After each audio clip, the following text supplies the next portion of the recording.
Morning class 6 this will be your 11th lecture practice 1.5।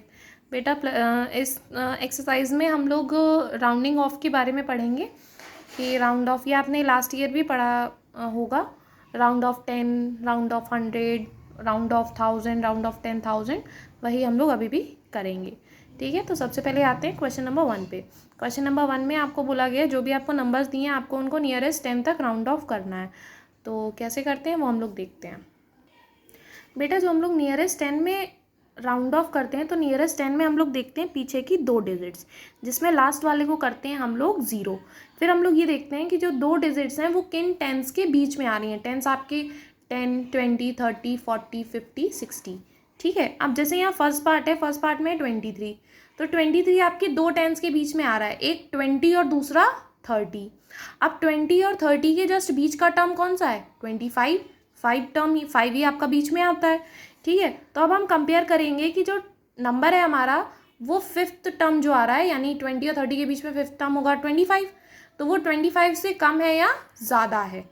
अब जैसे 23 है तो 23 25 से लेस होता है। अब ये 23 25 से लेस है, यानी कि हम काउंट करेंगे जैसे 21, 22, 23, 24, 25, 26, 27, 28, 29, 30, यानी जो 25 है आपका, 25 से इधर वाले जो टर्म्स हैं, पहले वाले जो टर्म्स हैं वो 20 के ज़्यादा क्लोज हैं और बाद वाले जो हैं वो 30 के ज़्यादा क्लोज हैं। तो 23 25 से छोटा है, यानी कि 25 किसके ज़्यादा क्लोज है?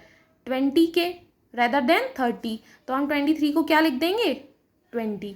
बस हमें लास्ट जब हम टेंस के लिए करते हैं तो हमें 2 डिजिट लेते हैं जिसमें से हम वंस को 0 कर देते हैं। अब 0 करने के बाद हमें ये देखना होता है, और बेसिकली हम एक सिंपल तरीका ये बता देते हैं कि जब हम टेंस के लिए देखेंगे तो हम 2 डिजिट देखेंगे, 2 डिजिट में पीछे वाले को हमें 0 करना है। अगर पीछे वाला 5 से ज़्यादा है तो इसमें +1 हो जाता है, और अगर 5 से कम है तो वही रहता है। जैसे कि 23 है तो 23 में 3 को 0 करेंगे। अब 3 आपका 5 से कम है तो आपका 2 का 2 ही रहेगा। अगर जैसे 8 होता तो 8 5 से ज़्यादा होता, तो 8 5 से ज़्यादा होता तो 8 तो 0 हो जाता, लेकिन आगे +1 हो जाता, यानी 2 का 3, तो वो बन जाता है 20 से 30। ठीक है, इस तरीके से इसका एक पार्ट और देख लीजिए, पार्ट 8th जो है बेटा इसमें दिया गया 65,208, लेकिन हमें देखना तो लास्ट की 2 ही डिजिट हैं क्योंकि नियरेस्ट 10 के लिए बोला गया है। तो नियरेस्ट 10 में हम पीछे वाले टर्म को 0 करेंगे। अब पीछे वाला जो टर्म है हमारा वो क्या है? 8, और 8 आपका 5 से बड़ा होता है, 8 5 से बड़ा होता है, यानी कि आगे आपका +1 हो जाएगा, यानी 0 में +1 होगा तो वो 1 बन जाएगा, तो यानी कि 08 बन जाएगा आपका 10। तो 65208 आपका क्या बन जाएगा? 65221 ठीक है, तो इस तरीके से आप नियरेस्ट 10 करेंगे तो आपके जो बाकी के पार्ट्स हैं, पार्ट 2 से लेकर पार्ट 7 तक, वो आप लोग अपने होमवर्क में करेंगे। ठीक है, क्वेश्चन नंबर 2 पर आते हैं। क्वेश्चन नंबर 2 में आपसे बोला गया है कि आपको नियरेस्ट 100 तक करना है। अब नियरेस्ट 100 में हम 3 डिजिट को लेते हैं, जिसमें से जो लास्ट की 2 डिजिट होती हैं उन्हें हम 0 करते हैं, और इसका कंपैरिजन हम लोग करते हैं 50 से। मतलब जो लास्ट के 2 नंबर हैं, जो 2 डिजिट है, वो नंबर अगर 50 से बड़ा होता है उनको तो हम 0 कर देंगे। अगर वो 50 से बड़ा होता है तो हमारी 3rd डिजिट में +1 हो जाता है, और अगर 50 से छोटा होता है तो हमारी 3rd डिजिट सेम रहती है। ठीक है, जैसे अभी इसका फर्स्ट पार्ट दिया हुआ है 349, तो 49 को हम देखेंगे तो 49 आपका 50 से छोटा है, तो 49 50 से छोटा है, तो 49 तो आपका हो जाएगा 0, 49 की जगह हम लिख देंगे 0।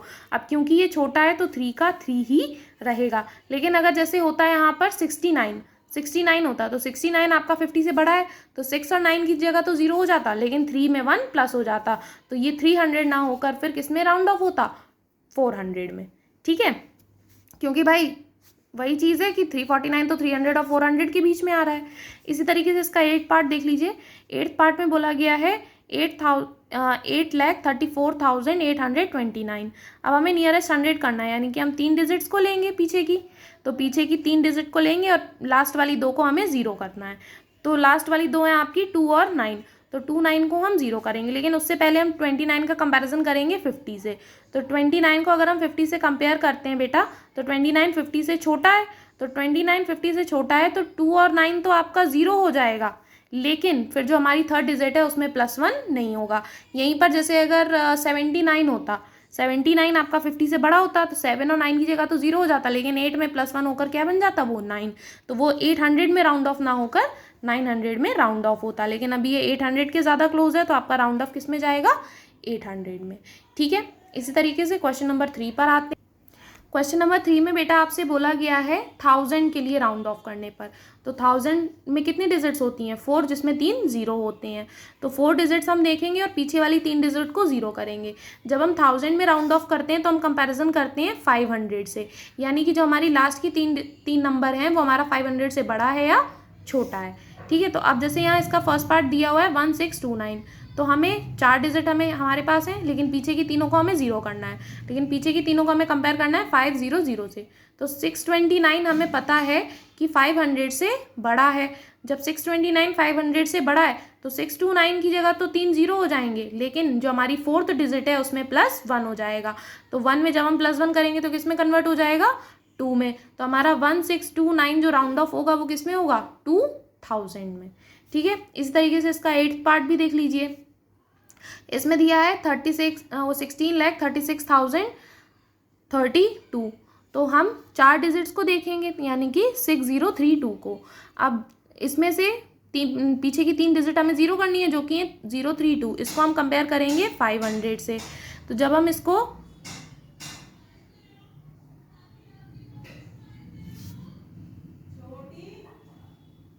500 से बेटा कंपेयर करेंगे तो ये 500 से छोटा आ रहा है, क्योंकि ये 500 से छोटा आ रहा है तो ये 3 डिजिट तो आपकी 0 हो जाएंगी, लेकिन 4th डिजिट में +1 नहीं होगा, 4th डिजिट आपकी सेम रहेगी, यानी कि ये आपका 6032 जो है वो राउंड ऑफ हो जाएगा 6000 में। ठीक है, इस तरीके से बेटा जो इसके 2nd से 7th पार्ट तक आप अपने होमवर्क में करेंगे। आपका लेक्चर यहीं पर फिनिश होता है, आगे क्वेश्चन हम लोग नेक्स्ट लेक्चर में करेंगे। Okay, thank you class.